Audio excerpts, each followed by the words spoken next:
Hello बच्चों, आज हमको देखना है क्या क्वेश्चंस। ठीक है, कैपेसिटर से रिलेटेड आज हमको क्वेश्चन देखने हैं।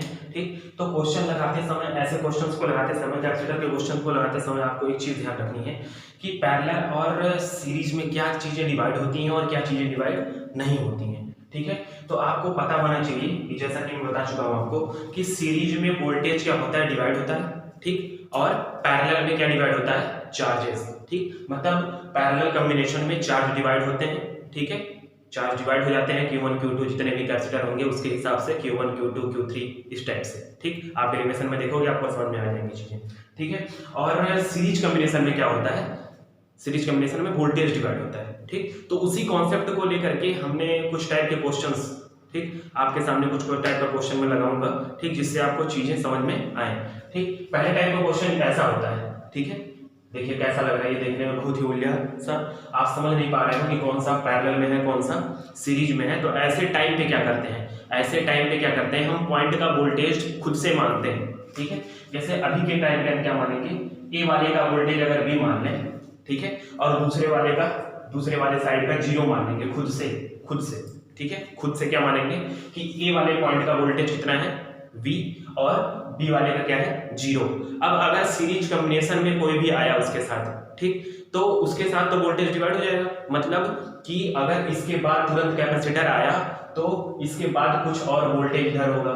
ठीक, इसके बाद यहाँ देखिए फिर से कैपेसिटर आ गया। तो आपको एक चीज बताऊं कि यहाँ पे क्या है, V वोल्टेज। ठीक, तो यही वोल्टेज देखो इस तार में कुछ है नहीं है, तो यहाँ भी क्या होगा, वही V वोल्टेज होगा कि नहीं होगा। ठीक, लेकिन इसके बाद तुरंत कैपेसिटर आ गया है, मतलब यहाँ का वोल्टेज और यहाँ का वोल्टेज क्या होगा, अलग अलग। ठीक, तो यहाँ का वोल्टेज अगर हम x मान लें, ठीक, तो देखो ये तार आया ऐसे ऐसे, तो यहाँ का भी वोल्टेज क्या होगा, x। ये तार ऐसे आया, यहाँ का भी वोल्टेज क्या होगा, x। मतलब कुल मिला के हमको कितने वोल्टेज मिल रहे हैं, तीन टाइप के वोल्टेज। कौन कौन से, एक V वाला जो A पॉइंट पे था, ठीक, एक यहाँ पे V है। ठीक, मतलब दो V वाले मिले, तीन x वाला मिला और एक जीरो वाला। ठीक है, मतलब हमारे पास मेन कितने पॉइंट हैं, ए एक्स वोल्टेज वाला, ए बी वोल्टेज वाला और एक्स वोल्टेज वाला और जीरो वोल्टेज वाला। ये कौन सा पॉइंट है, बी। ठीक है, अब देखो ए और एक्स पॉइंट के बीच में कितने कैपेसिटर लगे हुए हैं। ठीक, ए और एक्स के बीच में देखो ए वोल्टेज, ठीक, मतलब बी वोल्टेज, और एक्स के बीच में कितने कैपेसिटर लगे हुए हैं हमको चेक करना है। देखो वी और एक्स के बीच में एक कैपेसिटर, ठीक है, फिर उसके बाद यहाँ पे देखो V और X के बीच में एक कैपेसिटर। ठीक, फिर आगे जाओगे तो V और X के बीच में एक और कैपेसिटर। ठीक, उसके बाद फिर आगे देखोगे तो यहाँ X वोल्टेज, यहाँ भी X वोल्टेज। देखो इन दोनों के बीच में पोटेंशियल डिफरेंस क्या होगा, जीरो। मतलब इस वाले आर्म का कोई भी काम यहाँ पे नहीं है, इस भुजा का यहाँ पे कोई काम नहीं है। मतलब ये कैपेसिटर और ये कैपेसिटर क्या है, बेकार। ठीक है, यहाँ पे कुछ हो ही नहीं पाएगा। क्यों, क्योंकि पोटेंशियल डिफरेंस ही जब सेम है तो भाई चार्जेस यहाँ से वहां जाएंगे कैसे, नहीं जाएंगे ना। जब तक पोटेंशियल डिफरेंस नहीं होगा, एक तरफ ज्यादा एक तरफ कम, ठीक, या एक तरफ कम दूसरी तरफ ज्यादा, तभी ना दोनों के बीच में। अगर मैं बोलूँ आपसे नॉर्मल चीज कि अगर कहीं पे हीट इक्विलिब्रियम में है, ठीक है, दोनों एक ही हीट पे हैं, एक ही टेम्परेचर पे हैं, तो हीट का फ्लो कहाँ होगा। तो वही चीज यहाँ पे कि चार्जेज अगर सेम है, पोटेंशियल डिफरेंस कुछ है ही नहीं, दोनों का पोटेंशियल सेम है, तो यहाँ पे कुछ तो होगा ही नहीं, चार्ज जाएगा ही नहीं आगे। ठीक, तो यहाँ पे इसका काम कुछ है ही नहीं। एक्स और जीरो वोल्टेज या एक्स और बी के बीच में कितना कैपेसिटर, एक कैपेसिटर। अब आपका ये वाला सर्किट किस फॉर्म में हो गया, इस फॉर्म में। अब बताओ आप कर पाओगे कि नहीं। अब यहाँ पे क्या है, सबका कैपेसिटेंस मैंने लिखा नहीं था, सबका सीसी है। ठीक है, अब यहाँ पे आपको नॉर्मली क्या करना है, तीनों कैपेसिटर, ठीक, किसमें है, पैरेलल में। तो पैरेलल में आपको पता है तीनों को क्या कर देते हैं, ऐड कर देते हैं, तो क्या हो जाएगा, 1 2 3 3C। ठीक, और ये इसके साथ सीरीज में 3C और C को सॉल्व कर लीजिएगा, सीरीज में आपको पता है कैसे होता है। ठीक, समझ में आया फंडा। पहले क्या करेंगे, एक पॉइंट का वोल्टेज मानेंगे, ठीक है, अगले वाले का भी मान लेंगे जीरो। ठीक, फिर उसके बीच में जैसे जैसे डिवाइडेशन होगा, ठीक है, उस हिसाब से हम क्या करेंगे। देखो यहाँ भी है तो यहाँ तार ही है, सीधा लगा होगा, इसके बीच में कोई भी कैपेसिटर नहीं है, तो जो वोल्टेज यहाँ का होगा वही वोल्टेज यहाँ भी। ठीक, फिर हमने यहाँ का x मान लिया, तो ये भी क्या होगा x और ये भी क्या होगा x। ठीक है, समझ में, ये हो गया एक टाइप का क्वेश्चन। दूसरे टाइप का क्वेश्चन आपको दिखाई देता है कि इनफाइनाइट नंबर ऑफ सर्किट दिया होता है। ठीक, मतलब एक ही टाइप के सर्किट बार बार रिपीटेशन होता है। जैसे 1 माइक्रोफैरेड, यहाँ 2 माइक्रोफैरेड, यहाँ 1 माइक्रोफैरेड, यहाँ भी 2, वहाँ 1, यहाँ 2, ऐसे डाट डाट डाट दे देता है इनफाइनाइट। ठीक है। अब ऐसे क्वेश्चंस में हमको क्या करना होता है, ऐसे क्वेश्चंस में हमको क्या करना होता है कि किसी एक सेम वाले को किसी एक को छोड़ करके और सबको हम क्या करते हैं, एक डब्बा बना देते हैं, ठीक। और सबसे पहला काम क्या होता है कि हम मान लेंगे कि टोटल कैपेसिटेंस इसका क्या होगा, लेट टोटल या टोटल क्या लिखूं, सी इक्विवेलेंट क्या होगा, x मान लिया, अगर हम कितना मान लें, x माइक्रोफैराड, ठीक है। टोटल कैपेसिटेंस कितना मान लिया हमने, x माइक्रोफैराड, ठीक। अब आप एक चीज बताओ कि अगर ये टोटल को मिलाकर के x माइक्रोफैराड है, ठीक, तो उसमें से अगर एक निकाल देंगे तब भी तो x ही रहेगा, नहीं समझ में आया।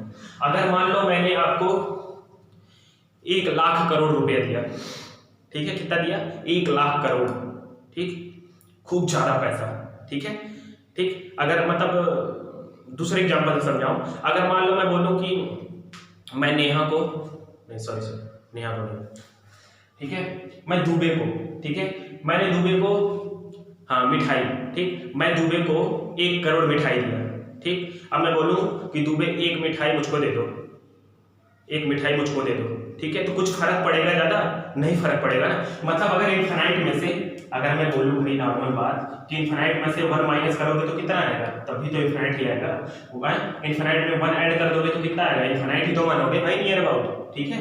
तो कुल मिला के क्या हो गया, अगर हम इस कैपेसिटेंस में से क्या किया जाए, इतने बॉक्स वाले को क्या मान ले, सॉरी पूरे को क्या मान ले, x माइक्रोफैराड। तो एक चीज बताओ कि अगर उसमें से एक निकाल भी दिया जाए तो इस डब्बे का पूरा क्या होगा, इक्विवेलेंट x ही तो होगा भाई। अगर पूरे इनफाइनाइट वाले का कैपेसिटेंस x है तो उसमें से एक अगर हटा दिया जाए सर्किट तो भी क्या होगा, x ही होगा। तो मतलब हम क्या कर देंगे, इसको हटा करके b 1 माइक्रोफैराड, ठीक, ये हो जाएगा 2 माइक्रोफैराड, ठीक, और यहाँ पे क्या आ जाएगा, इस पूरे डब्बे की जगह पे x माइक्रोफैराड, ठीक है, ठीक है ना। अब हम क्या करेंगे, ये दोनों कैसे हैं, सीरीज में, ठीक, उसके साथ ये क्या है, पैरेलल में। तो सीरीज में इन दोनों को सॉल्व करिए तो क्या आ जाएगा, 1/c equal to 1/2 plus 1/x, LCM लेंगे 2x, 2 से 2 कट जाएगा, x plus 2 1/c, c equal to हो जाएगा 2x अपॉन x प्लस 2, ठीक है। c की वैल्यू यहाँ पे क्या आ गई, इन दोनों को सीरीज में सॉल्व करने पे ये आ गई, ठीक, और ये इसके साथ क्या है, पैरेलल में, तो सीधे ऐड कर देंगे, c इक्विवेलेंट क्या हो जाएगा, 1 plus 2x upon x plus 2। अब आपको पता है कि टोटल इक्विवेलेंट भी जो है वो भी कितना है, x, तो क्या हो जाएगा x 1 plus 2x upon x plus 2। इसको सॉल्व करोगे आप लोग तो एक क्वाड्रेटिक इक्वेशन आएगा जो मैं सीधे लिख दे रहा हूँ ऐसे करके, ठीक है। अब इसका जब आप फैक्टराइजेशन करोगे तो क्या आ जाएगा, x minus 1, sorry x plus 1 और x minus 2 equal to 0। x की दो वैल्यू आएगी -1 और 2, ठीक है। तो माइनस में कैपेसिटेंस होगा नहीं तो क्या हो जाएगा, आंसर 2, ठीक है। तो इस टाइप के क्वेश्चंस को जब भी इनफाइनाइट वाला क्वेश्चन देगा तो हम क्या करेंगे, पहले जो पूरे का कैपेसिटेंस मान लेंगे खुद से, ठीक, तो उसमें से एक सर्किट हटा देंगे जो बार बार रिपीट हो रहा होगा। एक सर्किट हटाने से उसका कैपेसिटेंस कम तो होगा नहीं, क्योंकि इनफाइनाइट में से कुछ माइनस कर देंगे तो कोई दिक्कत नहीं है, ठीक है। तो इस तरीके से हमको क्या करना है, इसको सॉल्व करना है, ठीक।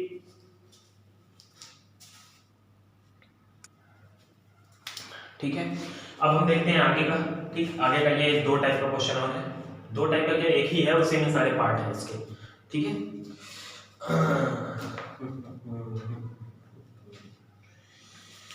चलिए हम देखते हैं इसको। जो आपको पहला वाला दिख रहा है, पहला फिगर, ठीक, उसको बोलते हैं व्हीटस्टोन ब्रिज। क्या बोलते हैं, व्हीटस्टोन ब्रिज, ठीक है ना। इसको बोलते हैं व्हीटस्टोन ब्रिज, ठीक। इसमें क्या होता है, बीच में एक और सर्किट होता है, लेकिन हम इसको मानते ही नहीं है। क्यों नहीं मानते हैं, अभी हम आपको दिखा देंगे इसको, ठीक है। इसमें होता क्या है कि ये वाला इस पॉइंट का और इस पॉइंट का जो वोल्टेज पोटेंशियल डिफरेंस होता है, ठीक, 0 होता है। मतलब यहाँ वाला पोटेंशियल और यहाँ वाला पोटेंशियल क्या होगा, सेम होगा, तभी ऐसा होगा। इस टाइप की सर्किट कहीं भी दिखाई देगी जिसको हम बोलते हैं व्हीटस्टोन ब्रिज। ये आपका पढ़ोगे रेजिस्टेंस वाले चैप्टर में, मतलब करंट इलेक्ट्रिसिटी आगे वाला चैप्टर जो आने वाला, उसमें बहुत अच्छे से इसका पूरा थ्योरी पढ़ना व्हीटस्टोन ब्रिज का। लेकिन इसमें भी क्वेश्चन वैसे कैपेसिटर का क्वेश्चन आता नहीं है जल्दी व्हीटस्टोन में, ठीक, लेकिन आ सकता है, ठीक है। हमको सारी चीजें इंपॉर्टेंट लेके ही चलनी है, ठीक है। तो यहाँ पे हमको क्या मानना होता है, मानना क्या होता है, व्हीटस्टोन का सिद्धांत क्या होता है, प्रिंसिपल क्या होता है कि ये इसका पोटेंशियल डिफरेंस 0 होगा, इस दोनों पॉइंट का मतलब दोनों का पोटेंशियल डिफरेंस, पोटेंशियल क्या होगा, सेम, और यहाँ का C1/C3 = C2/C4 होगा, ये हमेशा के लिए। तो हम यहाँ पे चेक भी कर लेते हैं, यहाँ पे मैं पहले बताऊंगा आपको कंडीशन क्या बनता है। देखिए आप ध्यान से देखिएगा, चार्ज देखिए दोनों पैरेलल में, यहाँ से वैसे ही दिखाई दे रहे नॉर्मल आपको, दोनों कैसे हैं, पैरेलल में, ठीक। तो चार्ज क्या होगा, डिवाइड, अगर हम माने कि यहाँ से हम Q चार्ज इसको दे रहे हैं तो यहाँ Q1 जाएगा और यहाँ पे Q2, ठीक है ना, ठीक। यहाँ पे Q1 गया, यहाँ भी क्या होगा, Q1, ठीक। यहाँ Q2 गया, यहाँ भी क्या होगा, Q2, ठीक है, समझ में आ रहा है। अभी के टाइम पे हम पोटेंशियल दोनों का अलग अलग मान रहे हैं, ठीक। अभी हम बता देंगे कि हाँ सेम होगा, ठीक। पोटेंशियल अभी x और y मान रहे हैं, ठीक है। तो हम क्या करेंगे, देखिए पोटेंशियल डिफरेंस अगर निकालें इसके और इसके बीच में, ठीक, इस a वाले पॉइंट और x वाले पॉइंट का, तो अगर यहाँ का वोल्टेज मान ले v और यहाँ का वोल्टेज x, यहाँ का क्या मान ले 0 v वाले का, तो v और x का पोटेंशियल डिफरेंस क्या होगा, v - x, ठीक। यहाँ वाले पोटेंशियल में से यहाँ वाले पोटेंशियल को माइनस कर देंगे, ठीक, इक्वल टू क्या होगा, equal to v equal to क्या होता है, Q/C, तो क्या हो जाएगा, Q यहाँ पे कितना है, Q1, ठीक, और C कितना है, C1, इस वाले के लिए, इस वाले आर्म के लिए, इस वाले आर्म के लिए क्या होगा, v - x, गलत, ठीक। इस वाले आर्म के लिए देखते हैं पहले, v - y, ठीक, v - y इक्वल टू क्या होगा, या एक चीज और हो सकती है यहाँ पे, ठीक है, एक चीज यहाँ पे ये हो सकती है कि हम क्या करें कि दोनों का पोटेंशियल पहले से ही सेम लेके चले, ठीक है, तो हमको लगाने में क्या होगी, परेशानी नहीं होगी, ठीक। v - x क्या हो जाएगा आपका, यहाँ पे इस वाले आर्म में क्या हो जाएगा, v - x, ठीक, क्योंकि मैं बोल रहा हूँ कि व्हीटस्टोन ब्रिज में क्या होता है, पोटेंशियल दोनों जगह पे सेम होता है, ठीक।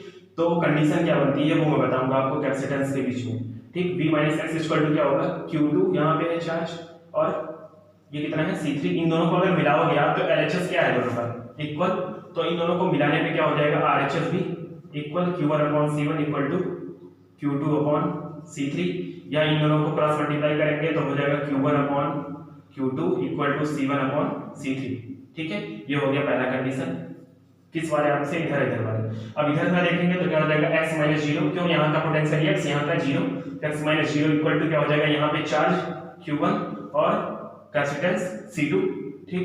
उसी तरह इधर वाले का क्या हो जाएगा, x - 0 equal to charge Q2/C4, ठीक है। एक चीज ध्यान दीजिएगा, कहां से कैसे कर रहा हूं मैं, v ही है, ये पोटेंशियल ही है, पोटेंशियल का फार्मूला आपको पता है, v इक्वल टू क्या होता है, Q/C, आप पढ़ चुके हो, ठीक है, कंफ्यूज मत होना कि कहां से सर लिख रहे हैं, ठीक। यहाँ पे भी क्या हो गया, LHS बराबर, तो RHS को बराबर कर देंगे, Q1/C2 इक्वल टू Q2/C4, तो क्या हो जाएगा, Q1/Q2 क्रॉस मल्टीप्लाई करने पे C2/C4, तो देखो यहाँ का LHS और ये LHS क्या है, बराबर, तो ये दोनों क्या हो जाएंगे बराबर, C1/C3 इक्वल टू C2/C4, ये क्या हो जाएगा, ठीक है।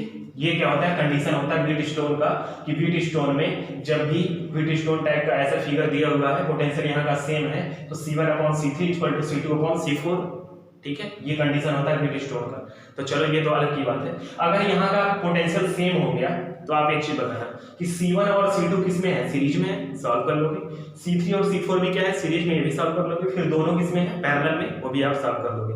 तो वही चीज कभी कभी इस तरीके से दे देता है, व्हीटस्टोन ना दे करके ऐसे दे देता है कि आप कंफ्यूज हो जाओ, आपको समझ में नहीं आया कि कौन सा फिगर ये है, ठीक। तो इसके लिए हम क्या करते हैं, देखिए ध्यान से, वही काम पुराना वाला, यहाँ पे क्या लेंगे, पोटेंशियल V और यहाँ का पोटेंशियल 0, ठीक है। अब यहाँ का 0 है तो यहाँ भी 0 नहीं होगा, क्योंकि यहाँ पे क्या आ गया, कैपेसिटर आ गया तुरंत, यहाँ भी कैपेसिटर आ गया।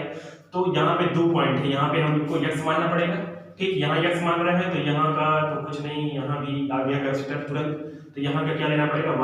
मतलब हमारे पास कितने पॉइंट आ गए, 1 2 3 4 पॉइंट जब भी आए तो आप समझ लो व्हीटस्टोन वाला ही फिगर बनेगा, 1 2 3 4, ठीक। तो हम मान लेंगे ऐसे a b और x और y। देखो a और x के बीच में, मतलब v और x के बीच में कितने कैपेसिटर, 1, चलिए लगा दिया। x और b के बीच में, x b मतलब क्या हो गया, 0, x और 0 के बीच में एक कैपेसिटर, ठीक। a और y के बीच में, a यहाँ, ठीक, और y के बीच में एक कैपेसिटर, ठीक है। और y और b के बीच में, y और b के बीच में भी एक कैपेसिटर, ठीक है। चारों 1 2 3 4, एक और कैपेसिटर बचा है पांचवा x और y के बीच में, ठीक है। ये आपका हो गया ऐसे। ये आपको किस तरीके का फिगर दिख रहा है, व्हीट स्टोन, ठीक। अब आप ध्यान दीजिएगा, यहाँ पे क्वेश्चन में दिया है सारा कैपेसिटेंस कितना है, CCC। अब आपको चेक क्या करना है कि ये व्हीट स्टोन का ये करेक्शन जो है इसको सेटिस्फाई कर रहा है कि नहीं, मतलब ये अपॉन ये इक्वल टू ये अपॉन ये है या नहीं। तो है भी भाई, यहाँ पे इक्वल है दोनों, C अपॉन C क्या है 1 आएगा, दोनों इक्वल, मतलब इस वाले आर्म का कोई मतलब नहीं है, ये दोनों का पोटेंशियल क्या होगा सेम, मतलब हम इसको इस तरीके से लिख सकते हैं,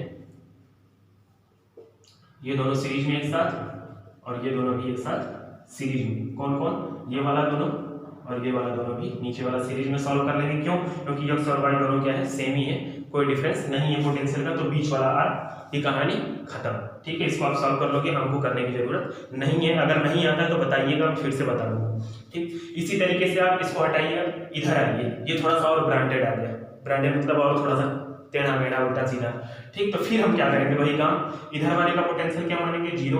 अब एक चीज बताइए, यहाँ 0 तो यहाँ भी 0, इधर बढ़ जाइए, कुछ मिल नहीं रहा है, जब तक कोई इंस्ट्रूमेंट नहीं मिलेगा चेंज नहीं होगा, यहाँ पे आ गया, ठीक। फिर यहाँ का अगर भी मानेंगे तो यहाँ ये भी होगा आपका, फिर आ रहा है, यहाँ भी आ जा रहा है, ठीक। तो हम क्या नाम मान लेंगे x और यहाँ पे क्या मानेंगे y, ठीक। देखिएगा ध्यान से, ये y तो ये भी y, ठीक। फिर वही काम करना है आपको, क्या a b x y, ठीक। इसके बीच में एक कैपेसिटर a और x के बीच में, देख लीजिए ऐसे नहीं, a और x के बीच में a का मतलब कौन सा, v वोल्टेज वाला, तो v और x के बीच में, v और x के बीच में देखिए कैपेसिटर है कि नहीं है ना, ठीक। तो क्या करेंगे, v और x के बीच में कैपेसिटर लगा दिए। फिर x और b के बीच में देख लीजिए, x और b मतलब 0 वाला, ठीक। तो b और 0, इस x और 0 के बीच में भी एक कैपेसिटर, चलिए लगा दीजिए। a और y के बीच में देख लीजिए, a और y मतलब v और y के बीच में एक कैपेसिटर, देखिए यहाँ लगा हुआ है, सबका कैपेसिटेंस C ही है, ध्यान दीजिएगा, ठीक। उसके बाद y और b के बीच में, y और b, b मतलब 0। देखिए बहुत जल्दी तो नहीं हो रहा है ना, मुझको लग रहा है समझ में आ रहा होगा, क्योंकि चीज़ों को धीरे धीरे बता रहा हूँ, उन चीज़ों को धीरे धीरे बता रहा हूँ। अभी एक बार और बता दूंगा, एक्शन जो प्ले कर दूंगा, ठीक है। x और y के बीच में, x और y के बीच में भी है कैपेसिटर, ठीक। a और b भी बचा है, देख लीजिए वहाँ भी है क्या कहीं, a और b के बीच में कोई कैपेसिटर है क्या, हाँ है, देखिए ये v और 0 के बीच में भी एक कैपेसिटर है। अरे सर ये कैसा आ गया, कोई बात नहीं, आ गया तो आ गया, ठीक है। सटाइएगा मत दोनों तार को, ये ऐसे करने का मतलब होता है, ऐसे करने का मतलब कि दोनों टच नहीं है एक दूसरे से, ठीक है। अब देखिए यहाँ पे एक चीज तो कंफर्म है कि सी सब हो गया, ठीक। अब ये अपॉन ये इक्वल टू ये अपॉन ये, मतलब ये वाला आर्म की कहानी तो खत्म। तो ये इसका इक्विवेलेंट सर्किट कैसे बनेगा, इस तरीके से, ये दोनों सीरीज, बीच में भी एक कैपेसिटर आ गया, पहले बीच में नहीं था ना, अब बीच में भी आ गया, यहाँ भी एक कैपेसिटर, यहाँ भी एक कैपेसिटर, दोनों मिला के हम सॉल्व कर लीजिए, ये दोनों सीरीज, फिर तीनों पैरेलल में, समझ में आ रहा है, ठीक। करना क्या है आपको, चेक करना पड़ेगा, पहले हम इसको चेंज करेंगे इस वाले सर्किट के फॉर्म में, ठीक है, इस वाले सर्किट के फॉर्म में चेंज करेंगे। कब हमको समझ में आएगा कि इस तरीके का है सर्किट, जब 4 पॉइंट मिलेगा, वोल्टेज का 4 पॉइंट अगर मिलेगा तो हम समझ लेंगे कि व्हीट स्टोन टाइप का क्वेश्चन है, ठीक है। उसके बाद क्या करेंगे, उसके बाद 4 पॉइंट बना करके सारे कैपेसिटेंस को रख देंगे, उसके बाद चेक करेंगे कि C1/C3 इक्वल टू C2/C4 है या नहीं, अगर है तो व्हीट स्टोन है, मतलब बीच वाले कैपेसिटर का कोई काम नहीं है। यहाँ पे बीच वाला कौन सा, इन दोनों के बीच वाला, इन दोनों के बीच वाला नहीं, ठीक है, ध्यान दीजिएगा, इन दोनों के बीच वाला, ठीक है, ठीक। उसके बाद उसको हम क्या करेंगे, डैट कर देंगे, फिर ये दोनों सीरीज में हो गए और ये दोनों भी किस में हो गए, सीरीज में। आपको ध्यान इस वाले चैप्टर में क्वेश्चंस लगाते समय यही देना है कि सीरीज में क्या होता है, वोल्टेज डिवाइड होता है, ठीक है, और पैरेलल में क्या होता है, चार्ज डिवाइड होता है, ठीक है। अब आप क्वेश्चंस को करिएगा, ठीक है। इस टाइप से फिगर से रिलेटेड क्वेश्चन आपके बुक में है, नहीं है तो बता दीजिएगा, मैं भेज दूंगा, ठीक है। Thank you.